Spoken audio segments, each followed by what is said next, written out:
함께 보실 성경 말씀은 구약성경 이사야서 제9장 1절부터 7절까지의 말씀입니다.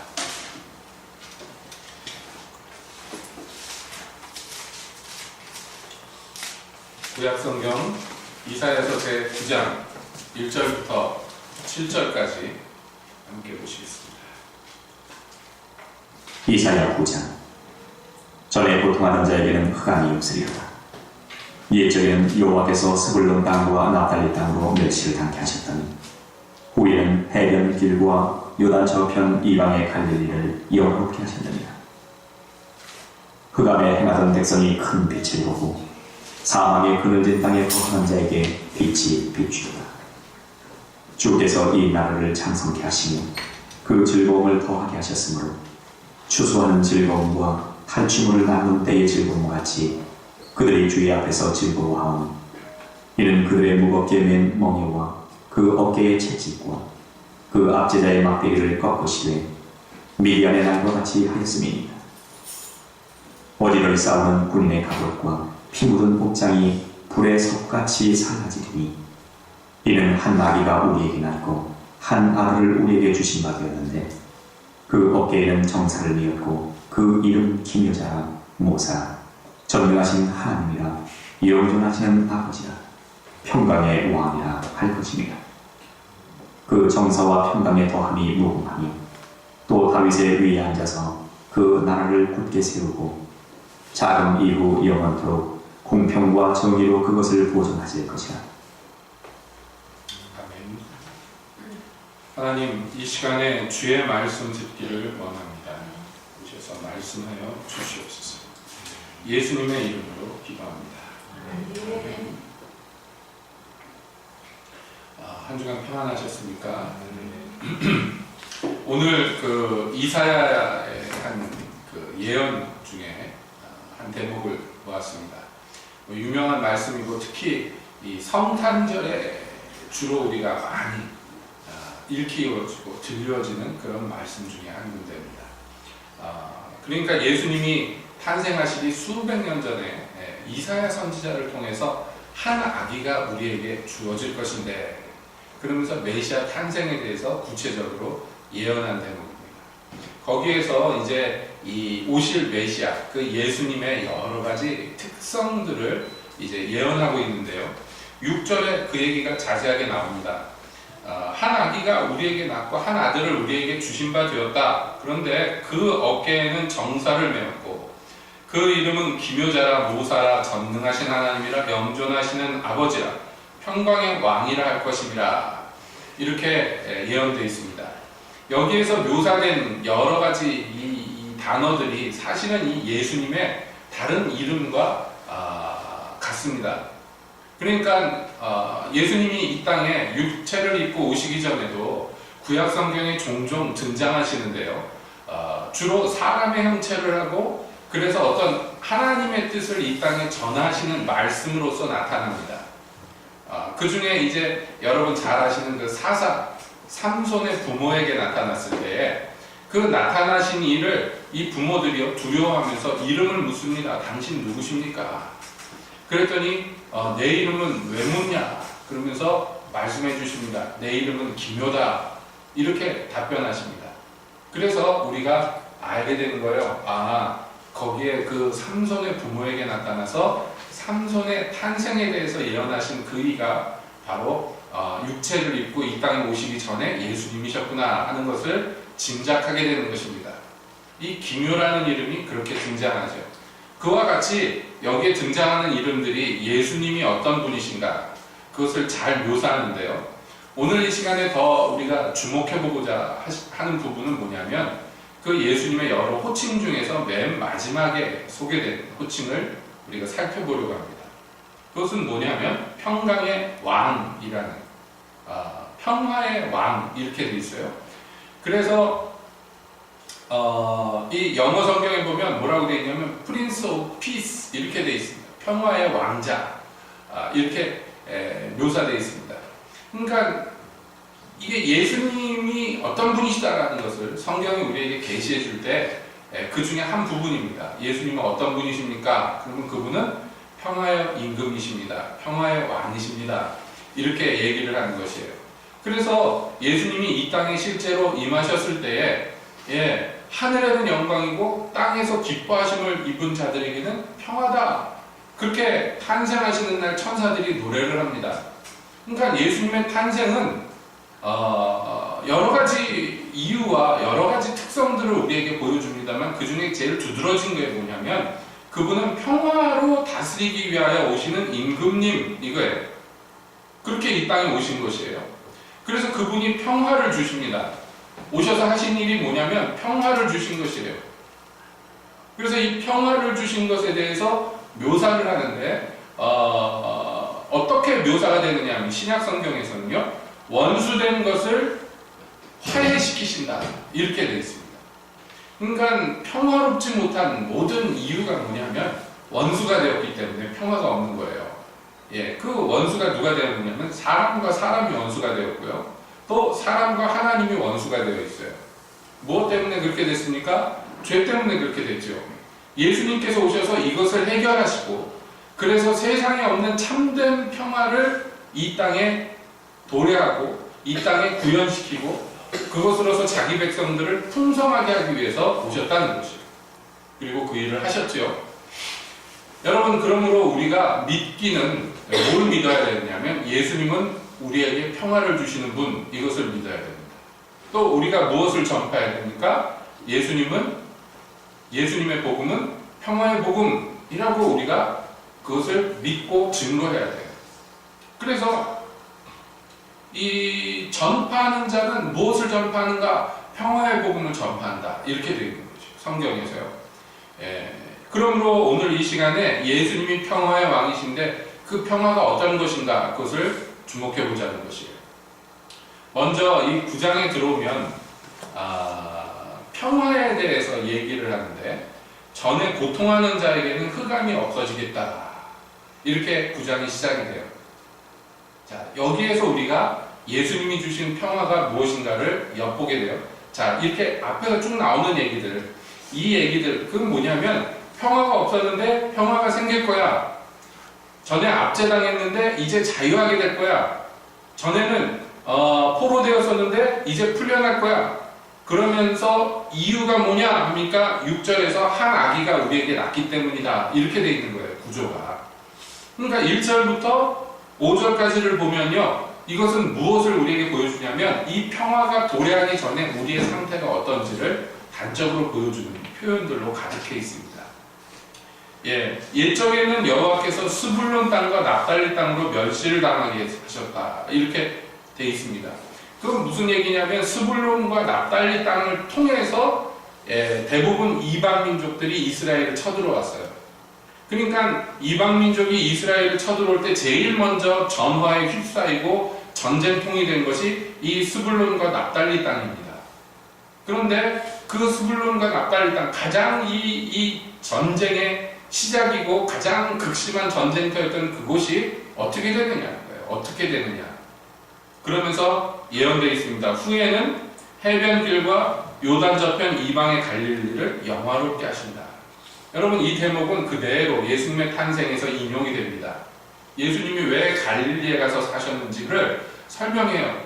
이 갈릴리를 뭐라고 부르냐면 이방의 갈릴리라 이렇게 불러요. 그러니까 이스라엘 땅이긴 하지만 이방인에게 침공을 많이 당하고 이방인들하고 섞여 사는 땅.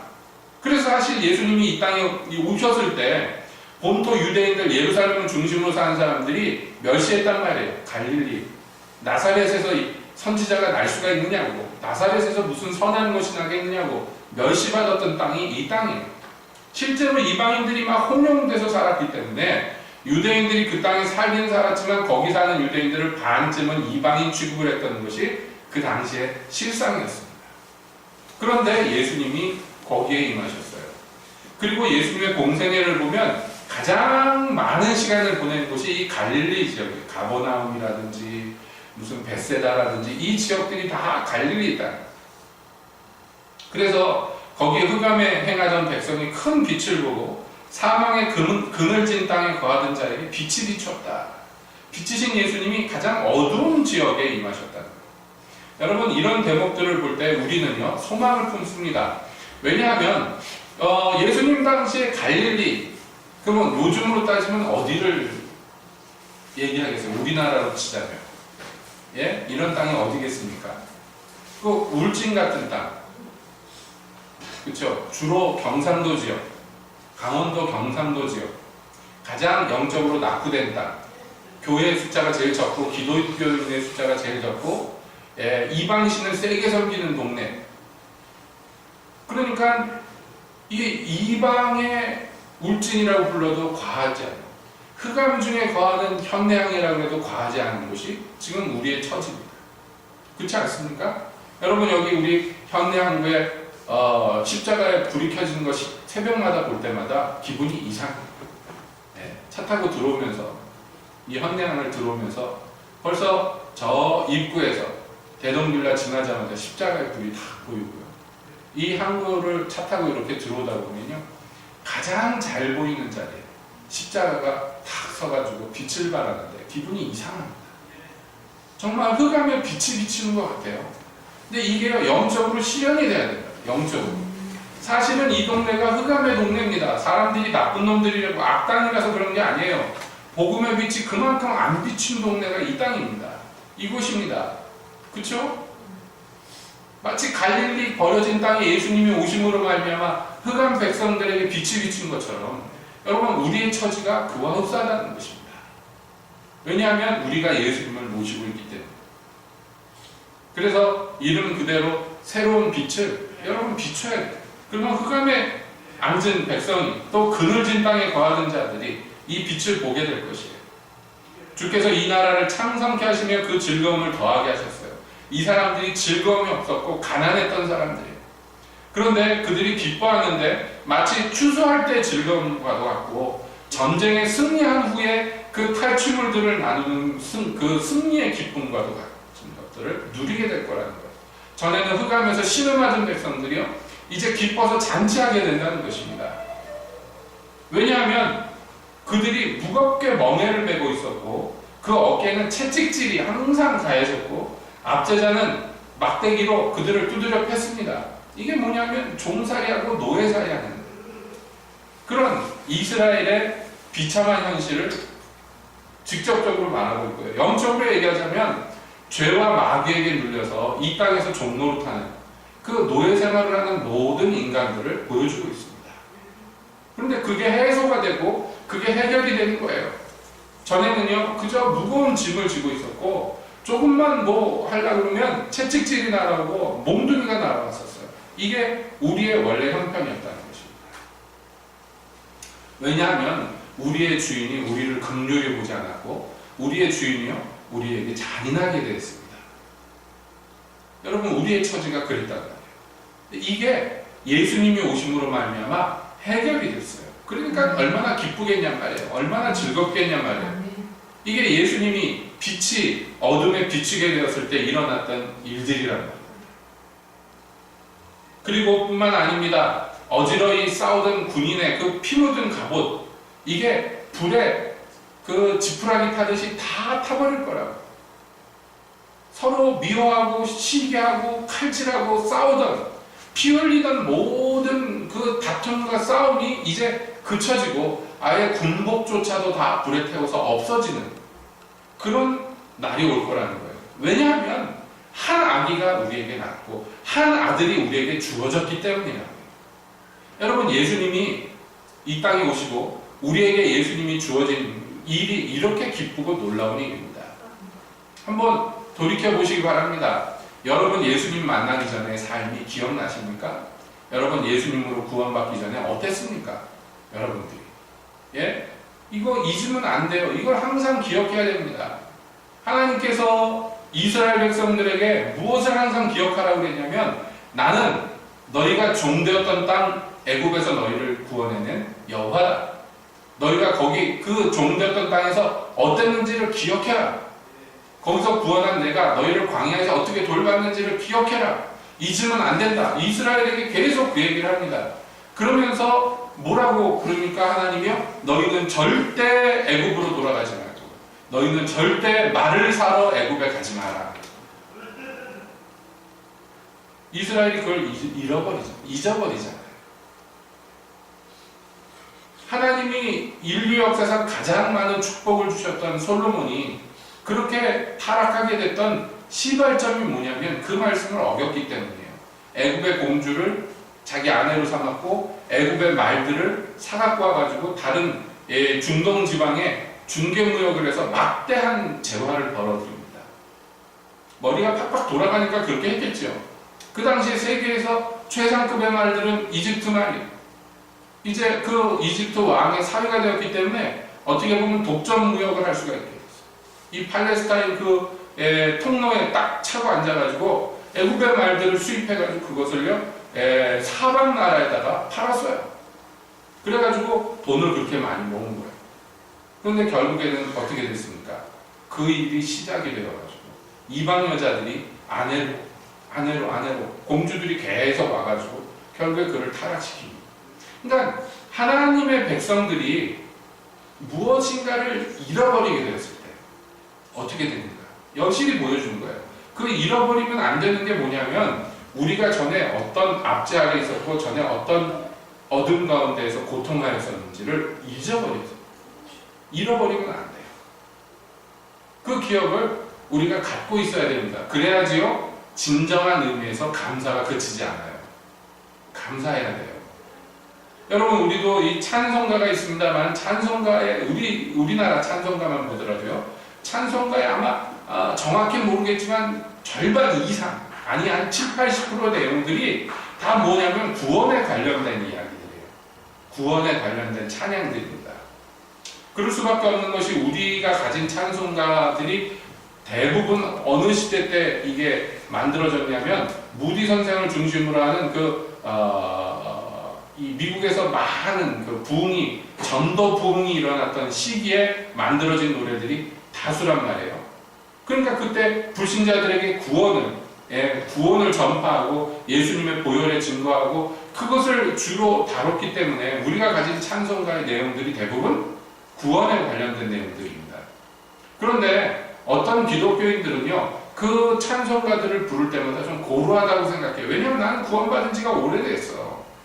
그렇기 때문에 좀 더 나은 어떤 노래를 부르기를 원해. 이런 마음이 생깁니다. 뭐 그럴 수도 있습니다. 그러면서도 불구하고 우리가 계속해서 마치 구원 못 받은 사람이 구원을 갈구하면서 노래하듯이 옛날 찬송가들을 부를 수 있는 이유는 뭐냐면요. 우리가 이것을 기억해야 되기 때문입니다. 그래서 옛적에 내가 얼마나 그 평화가 없었는지 얼마나 압제 가운데 자유가 없었는지 이것을 기억해요. 잃어버리면 안 돼요. 그래서 그 구원의 감격을 항상 좀 더 느끼게 되고 더 많이 누리게 돼야 됩니다. 그래야지 감사와 찬양이 진정하게 이루어지는 것이에요. 그러므로 다윗은 왕이 되어서 영화를 누리게 되었습니다마는 그럼에도 불구하고 그가 도망다닐 때 불렀던 노래들을 계속 부르는 거예요. 예? 옛날에 들판에서 천한 양치기로 살 때 불렀던 노래들을 죽을 때까지 부르는 것이고 그 후손들에게 계속 부르게 하는 것이에요. 내가 그랬었다는 거예요. 그거 잃어버리면 어떻게 되느냐? 잊어버리면. 사울이 타락했을 때 사무엘이 가서 사울 왕을 꾸짖을 때 뭐라고 그럽니까? 왕이 스스로 작게 여길 때 하나님이 왕을 들어 높이시고 크게 하시지 않았습니까? 근데 오늘날 이게 무슨 짓입니까? 다윗이 타락했을 때 선지자 나단이 가서 꾸짖을 때도 마찬가지예요. 천한 양치기로 있던 너를 들어서 하나님이 왕 위에 앉혀줬는데 이게 무슨 짓이냐는 거예요. 그러니까 하나님의 사람이라 할지라도 그 자기의 옛적의 구원의 그 기쁨, 그 은혜를 망각하고 잃어버리면요 타락하기가 얼마나 쉬워지는지 마음이 높아지기가 얼마나 쉬워지는지 몰라요. 우리가 기독교인으로서 여러 가지를 누리면서 살다 보니까 마치 원래 태어났을 때부터 이런 존재였다고 착각할 수가 있는데 아닙니다. 우리는 압제당하는 종이었어요.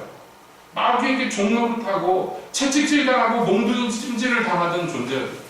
우리는 흑암에 앉아서 눈물을 흘리던 존재들이었어요. 그러면 이것을 기억해야 돼요. 잃어버리면 안 됩니다. 그래야지 그 후에 우리에게 주신 은혜들이 은혜인 것을 기억할 수가 있어요. 여러분 보세요. 은혜라는 것은 값없이 주시는 거예요. 값없이 주시는 거. 그런데 이 값없이 주는 것을 받아 먹다 보니까 그 세상에서 속된 말이 있잖아요. 호의가 계속되면 권리인 줄 안다고. 그 인터넷에 보면은 그런 글이 몇 년 전부터 떠돌아다니는 글이 있어요. 어떤 그 연립주택, 서울에 있는 주택에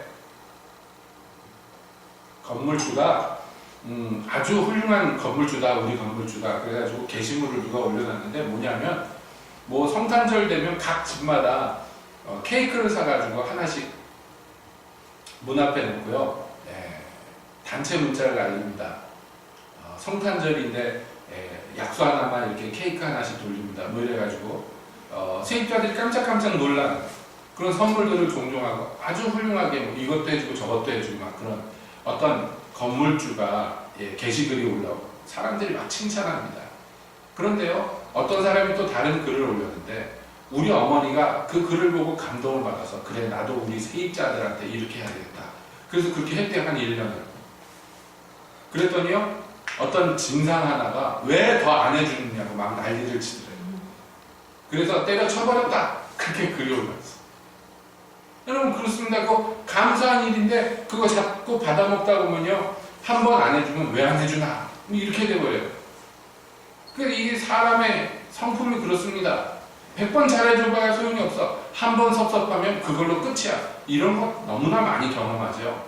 여러분 우리가요, 하나님께 예수님께 그런 식으로 행동할 때가 많단 말이에요.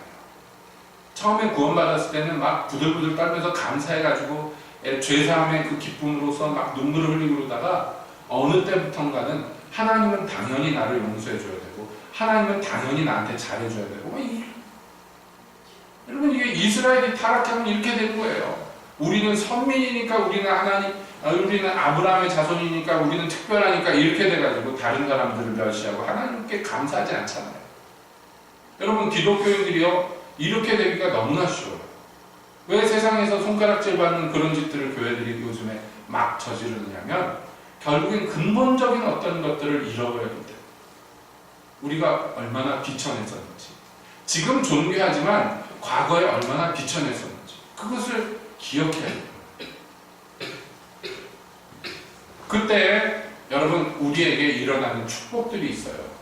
그것을 오늘 성경에서는 이렇게 얘기합니다. 그가 평강의 왕이 되셨어요. 그리고 끝나는 게 아닙니다. 7절에 이렇게 나와요. 그 정사와 평강의 더함이 무궁하다. 이게 무슨 말이냐면 정사라는 것은 통치, 권력 이런 것이에요. 그가 다스리시는데 그의 다스리는 왕위가 더욱 공교해질 것이며 그가 평화를 우리에게 주셨는데 그게 더 풍성해질 거라는 거예요. 언제까지? 영원까지. 그러니까 예수님이 평화의 왕이 되셔서 우리가 옛적에 죄인 되었을 때 우리 그 비참한 지경에서 우리를 건져주시고 전쟁을 그치게 하시고 이런 걸 다 하셨는데 거기서 끝이 아니란 말이에요. 그것은 그것은 불과 시작에 불과하고 이제부터는 그 다스리시는 그 평화의 다스림이 점점 더 강성해지고 점점 더 풍성해질 거라고 예고합니다. 그래서 그가 다윗의 위에 앉아서 그 나라를 굳게 세우시고 그리고 나서 자금 이후 영원토록 공평과 정의로 그것을 다스리실 거예요. 왕에 오르고 끝나는 게 아니에요. 그것은 시작이란 말이에요. 예수님이 십자가에 피 흘리셔서 우리를 구원하셨는데 그것은 시작입니다. 시작이고요. 앞으로의 그의 통치는 점점 더 강화되고 점점 더 강력해질 것이에요. 우리의 입장에서 보면 처음에 받은 은혜가 크지만 그 은혜로 그치는 것이 아니라 더 큰 은혜, 더 놀라운, 더 강력한 은혜들이 계속 부어질 거예요. 이게 우리에게 약속된 것이에요. 전에 우리 주인은 악하였고 불법하였고 무자비했고 잔인했지만 그러나 이제 우리의 새 왕이 되시는 이는요 공평하고 정의로운 통치로 우리를 더 풍성하게 하실 거예요. 이게 사실은 예수님에 대한 예고고 예언이지만 동시에 그 백성들에게 소망을 주는 얘기라고. 우리에게 소망이 되는 얘기라고. 그분이 와서 평화의 왕이 되셨다 그리고 끝나는 게 아니라는 얘기예요. 그러니까 우리는 뭘 해야 되느냐면 그 통치에 계속 있어야죠. 그 다스림에서 계속 평화를 누려야 돼요. 더 큰 평화를, 전에 알지 못하던 더 큰 평강을 우리가 누릴 수 있단 말이에요. 내가 주는 평강은 세상이 주는 것과 같지 않다고 예수님이 분명하게 말씀했어요.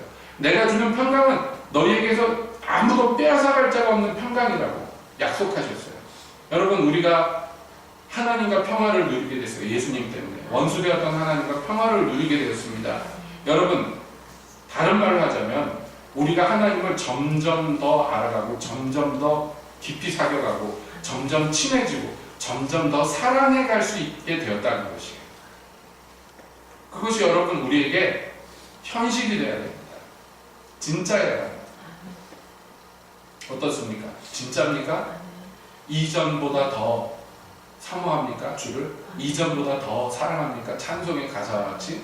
그러면 감사하지만 여러분, 이전보다 더가 아니라 예전에 가졌던 사랑도 잃어버리는 사람들이 있단 말이에요. 에베소 교회처럼. 그러면 주님하고의 평화를 누릴 수가 없어요. 그러므로 우리의 예전 허물을 용서하신 그분을 기억해야 돼요.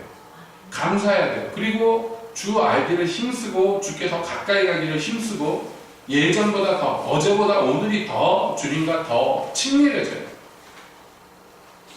그것을 위해서 예수께서 피 흘리셨단 말이에요. 뿐만 아닙니다. 이방인과 유대인이 원수되었던 것을 예수 그리스도께서 그 벽을 허무시고 그들로 화해하게 하시고 서로 사랑하게 하셨어요.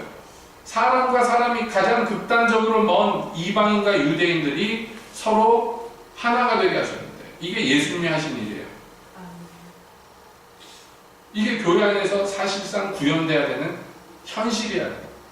우리 인간과 인간 사이는요, 심지어 부부관계라 할지라도 이게 진짜로 벽이 허물어지기가 참 어렵습니다.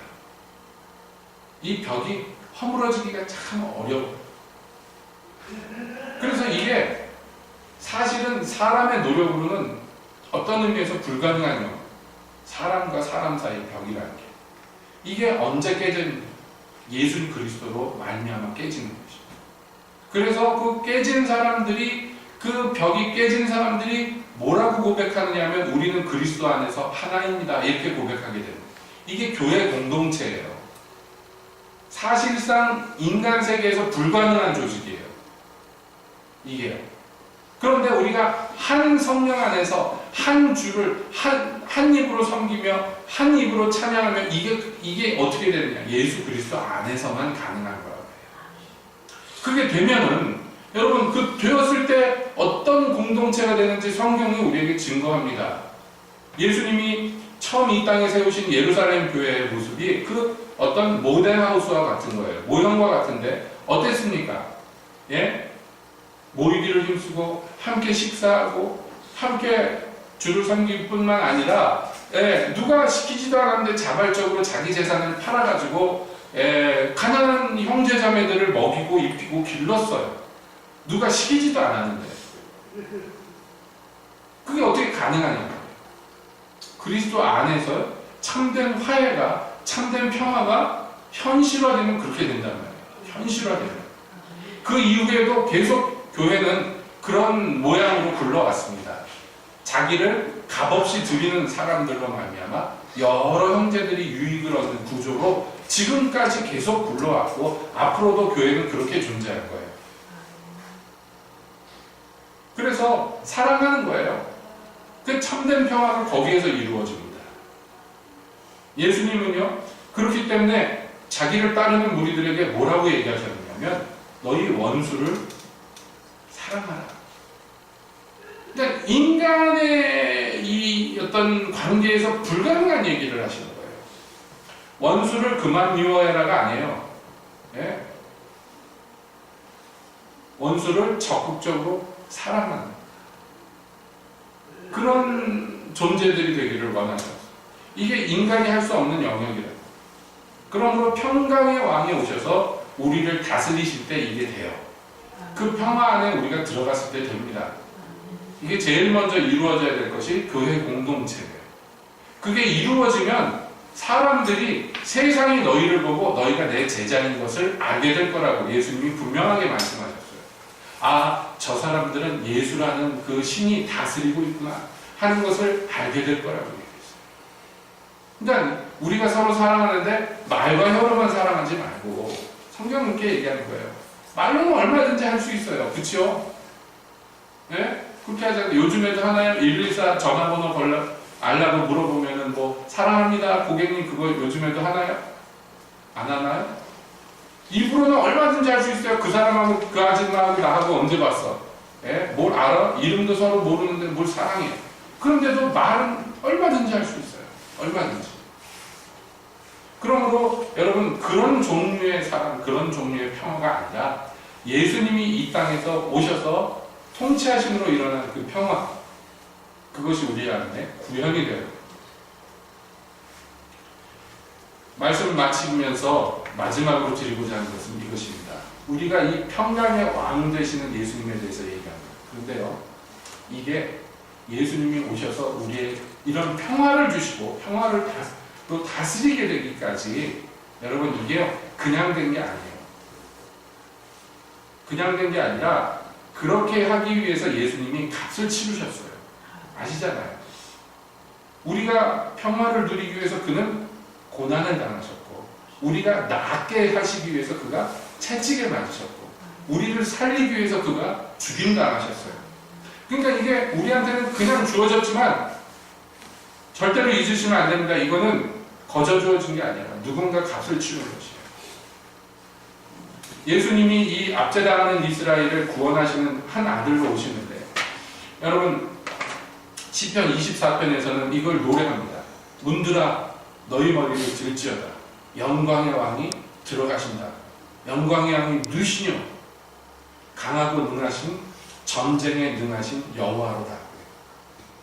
그러니까 이분이 평화를 이루기 위해서 우리에게 임하시는데 그분을 시편 24편에서는 뭐라고 묘사하느냐면 전쟁에 능하신 여호와라고. 이상하죠? 전쟁하는 자들의 그 군복마저도 불에 태워서 없애버리실 분인데 그분 자신은 전쟁에 능하신 분이에요. 이것을 잘 보여주는 그림이요. 다윗과 솔로몬입니다. 여러분 솔로몬은 이름 그대로 평화의 아들이에요. 평화의 아들로 하나님이 이름 지어주셨어요. 특별히 사랑하는 자 여디디아라고도 이름을 주셨어요. 그래서 솔로몬은 평생에 평화로웠어요. 그리고 풍성한 것들을 누렸어요. 그런데 사실 솔로몬이 그 평화를 누리는 것을 어떻게 누리게 됐습니까? 그 아버지 다윗이 사방의 모든 원수를 다 무찔렀기 때문이에요. 평생에 피 흘리면서 전쟁터에 전전한 아버지 때문에 그 아들은요 원수가 없어 주변에 다 굴복됐어. 그래서 평화를 누리게 됩니다. 여러분 이것은 우리에게 보여주는 그림입니다. 우리가 이 평화를 누리게 된 것은요 대신 피 흘리신 분이 우리 원수를 무찔러줬기 때문에 예수님이 피 흘리셨다는 거예요. 그러므로 여러분 우리가 이 평화를 누립시다. 누려야지 합니다. 누려야지 마땅합니다. 우리가 평화를 누리기 위하여 그분이 값을 치렀어요. 그러니까 우리가 의지할 분은 예수님밖에 없어요. 살면서 여러분 두려움과 공포와 초조와 막 여러 가지가 우리의 마음에 폭풍처럼 밀려올 때 주장하세요. 떠나라고. 예수님이 날 위해서 값을 치르셨다. 미움과 시기와 질투가 불을듯이 일어날 때 꾸짖으세요. 예수님이 날 위해서 죽으셨다. 세상이 마귀가 나를 공격하고 압제하려고 할 때 물리치세요. 예수님의 이름으로. 합법적으로. 예수님이 내게 평화를 주기 위해서 너희에게 이미 다 승리하셨다. 여러분 우리 성도는 그런 사람들입니다. 그래서 이 평화를 누릴 뿐만 아니라 이 평화의 복된 소식을 남들에게도 증거하고 전파해야 되죠. 우리가 먼저 누리고 그 누리는 것을 증거합시다. 예수 믿었는데 나는 평화가 없어. 그런데 다른 사람들한테 예수 믿으라고 하는 거 사실은 양심 없는 짓이에요. 그렇죠? 우리가 먼저 이 평화를 그리스도 안에서 누려야 해요.